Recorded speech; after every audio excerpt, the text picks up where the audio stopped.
Hi, I would like to thank UWM and Jenny Kell for inviting me to speak at the Environmental Equity Series. I will be presenting on my experiences with a mid-size nonprofit in Seattle where I worked as a director, and they've been quite successful at including non-English speakers and immigrants into many of the region's larger environmental programs. Really quickly, just a little bit about me. I've been working in the environmental field for about 15 years now, and I started in forest ecology, mostly because I wanted to be outside doing field work all the time, but things change, and I went back to school for an MPA and shifted my gear towards building new programs that fall under a larger umbrella of sustainability. So working in various topics, I've done some work on zero waste, developing zero waste strategies for corporate campuses. And then I got into stormwater pollution prevention programs.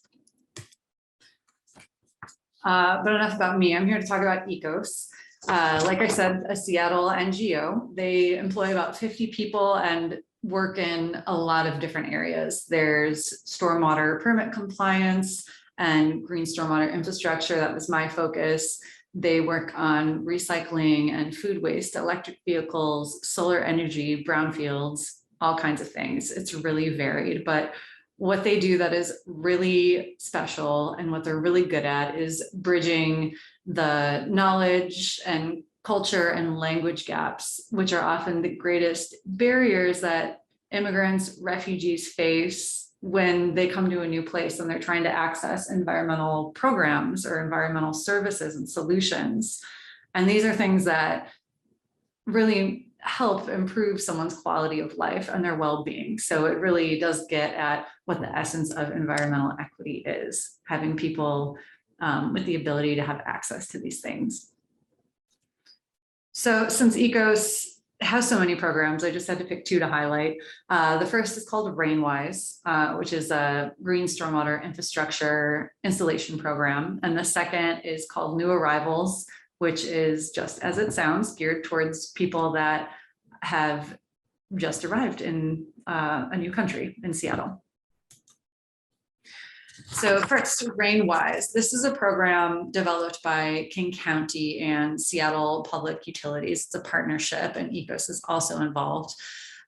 Basically what it does, it incentivizes property owners, so homeowners and business owners, to install rain gardens, rain barrels, all kinds of green stormwater infrastructure on their private property.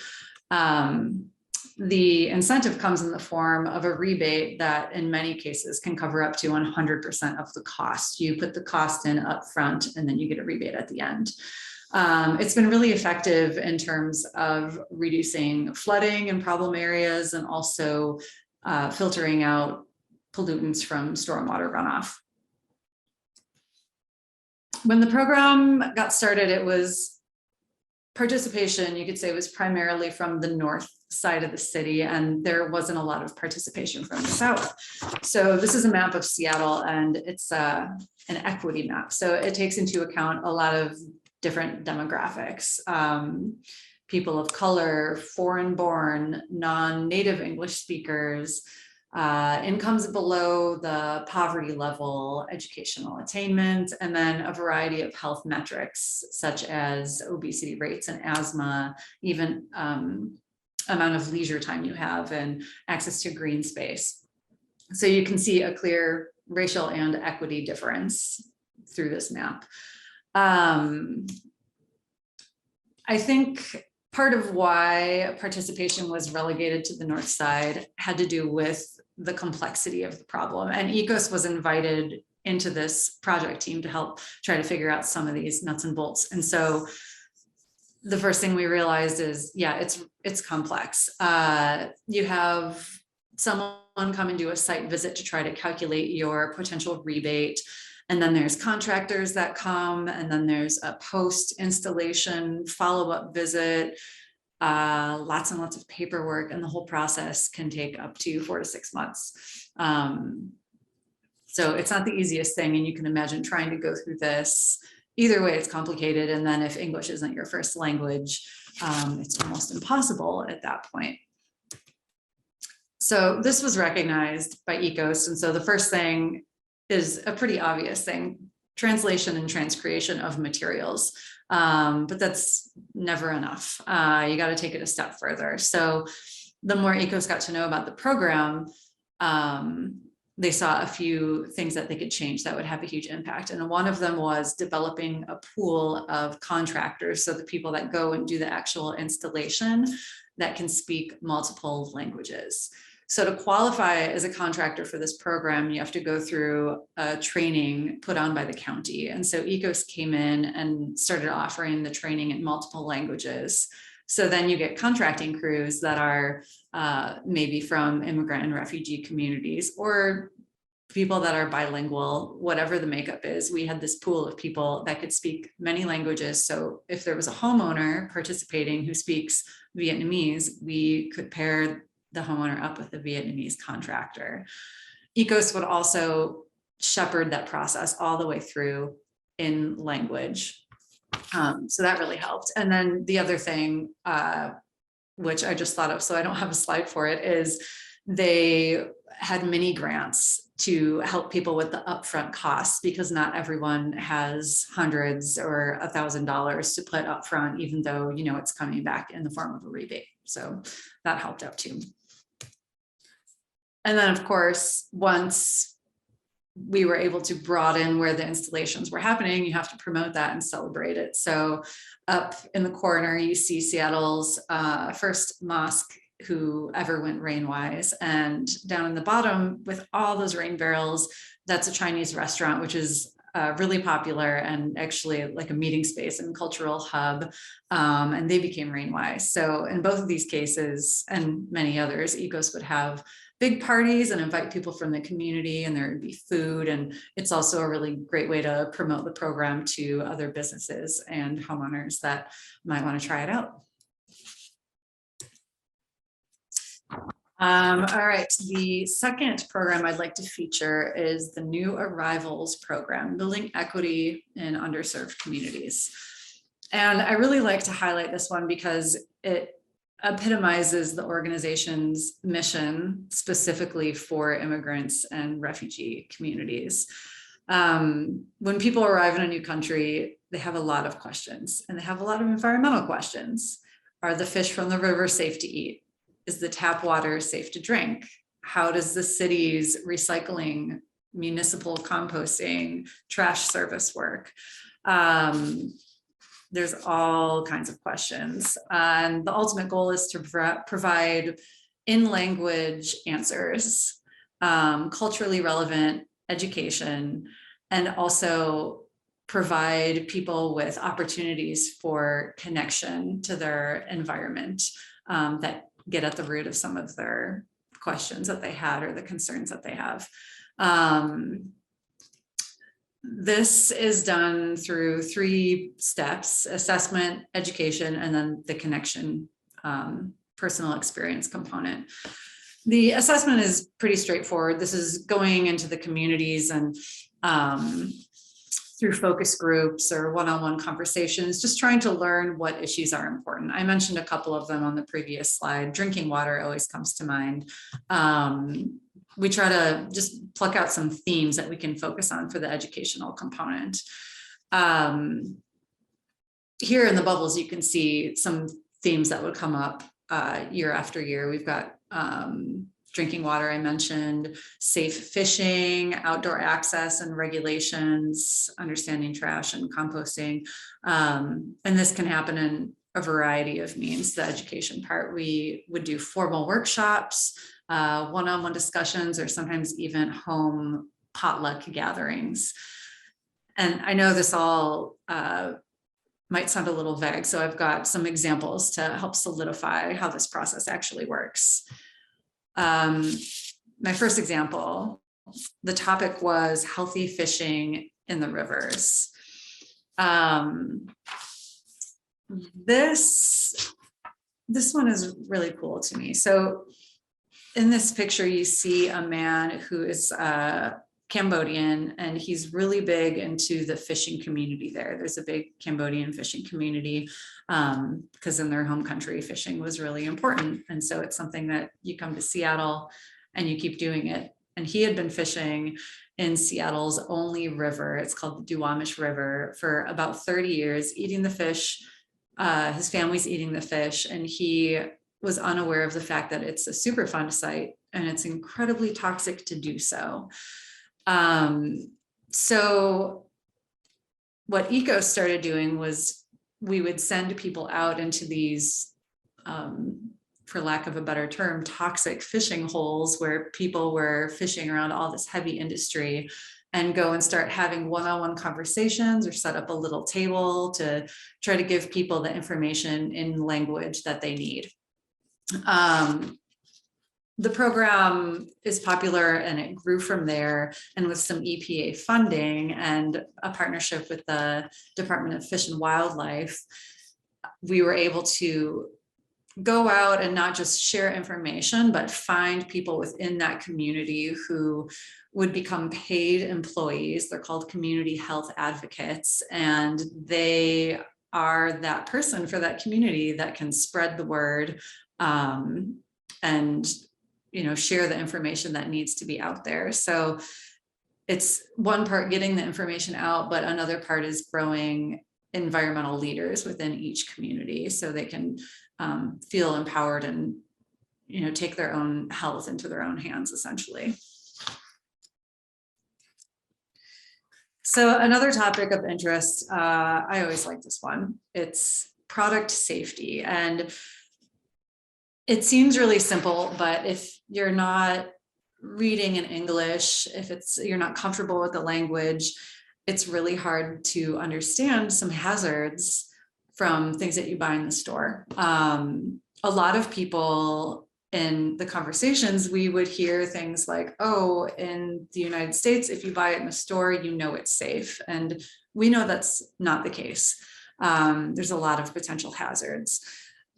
So one example that comes to mind is using Roundup. We would hear stories of people using Roundup incorrectly, which can be incredibly dangerous, linked to burns on the skin and even birth defects and cancer. Some people were spraying it directly on the food that they were going to eat, not using gloves, that kind of thing. So what ECOS would do is have potlucks at people's houses, and they were fun, and it was, everyone invited their friends, and we would give presentations on a lot of these topics, including, just general hazards, but also safe storage, how to keep things away from your children, and proper means of disposal, what can go down the drain, what can't, information about hazardous waste pickup sites.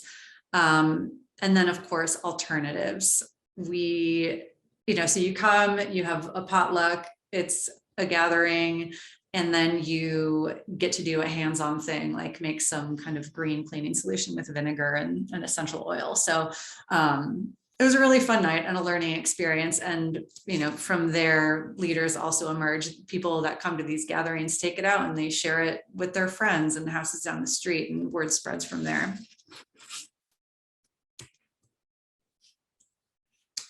Now, the third part of the new arrivals program is related to forming connection and experience.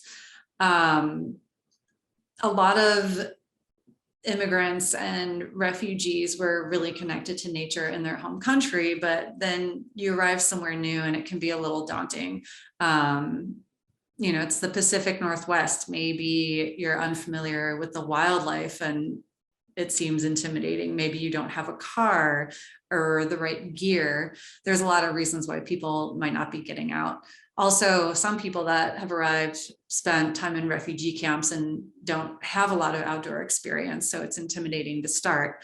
So ECOS, in partnership with, again, the county and some other nonprofit orgs, would put together group hikes. So there would be a bus from the county that would transport people so they didn't have to drive on their own. There would be gear donated, speakers that would come and teach on different topics and different languages, and then just a fun group hike and a time to, get to know your new surroundings and get to help form a sense of community and know each other as well. We would often try to align the outings with topics that we learned about through the assessment that we know are important to people. I keep going back to the drinking water issue because it's something that I would have never thought of before I started working at ECOS, but a lot of people had concerns about safety of the water coming out of the tap. So ECOS took a group up to the Cedar River watershed, which is where all the city's drinking water comes from. And they talked about how the snow melts from the mountains and it comes down the rivers and just what that whole process is. And people's eyes were just open. Once you see it for yourself, then you can have that trust that yes, the water's clean, the water's safe, and you don't have to spend money on bottled water and produce all this plastic waste. It helps in a lot of different ways. Another outing that was really great was the foraging workshop with the Bhutanese community. For a lot of Bhutanese arrivals, foraging was really popular in their home country, but then they stop when they get to the Pacific Northwest. The plants, there's some overlap, but a lot of the plants aren't the same. Mushrooms aren't the same. There's also regulations versus foraging on forest land versus state land, and it's confusing. And so we would take groups of people out and again do workshops on foraging and talk about the regulations and just help them get comfortable with where they are. So those are just two of many of ECOS's programs, but every environmental program that they work in, they make sure that it's aligning with the needs and priorities of underserved communities. They've actually been so successful at this that ECOS has become the go-to partner for local government, engineering and architecture firms, private consulting firms. A lot of really big, like heavy hitter orgs in the region turn to ECOS just to help with their equity and social justice components of the contracts. If you have a contract with local government, there's always an equity and social justice part. And if you're an engineering firm, you're not the one to address it. So they call in ECOS. So the big question is, how did they do it? Because I think it is really unique, the niche that ECOS has been able to carve out for themselves as a nonprofit. Like I said earlier, you can translate and create material all day. You can do it till the cows come home, and that's great and it's useful. You can conduct a very thoughtful, very well-planned outreach, but really the key for ECOS has been the fact that they hire directly from the communities that they serve. And this has been going on over a long period of time till they get to a point where in this organization, there are over 15 languages being spoken with their outreach staff. And I think ECOS really embodied this as an organization when looking for outreach staff. It doesn't matter if you have a degree. It doesn't matter if you have any prior experience working on environmental issues. All of that can be taught, but when you hire from the communities you're trying to serve, people are coming with a deep understanding of things that can only be learned through lived experience. And they're also coming with all these connections to different people that can help with the outreach. So not only that, but there's a lot of benefits to hiring from the communities that you serve, even internally, organizationally. I think it made them much stronger. I think it helped equity be like front and center when it came to any kind of organizational decisions that were being made.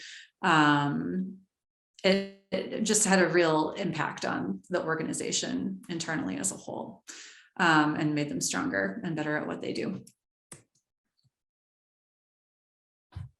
So just a little transition to Sweetwater, where I'm working now.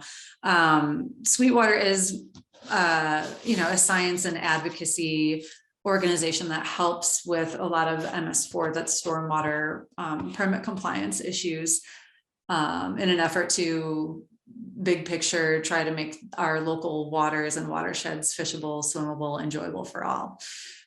We recently got involved in a project with the city of Milwaukee, which is an equity project, and it hasn't started yet. So I'll just go through some surface details, but it's essentially to go to 3 different identified underserved neighborhoods and try to understand what they know about stormwater pollution, stormwater pollution prevention, understand the barriers.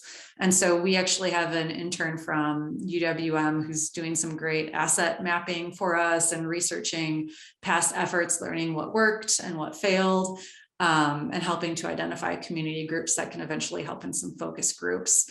And I think this is going to lead into a bigger effort with the city to help develop content and technical education methods for stormwater pollution prevention.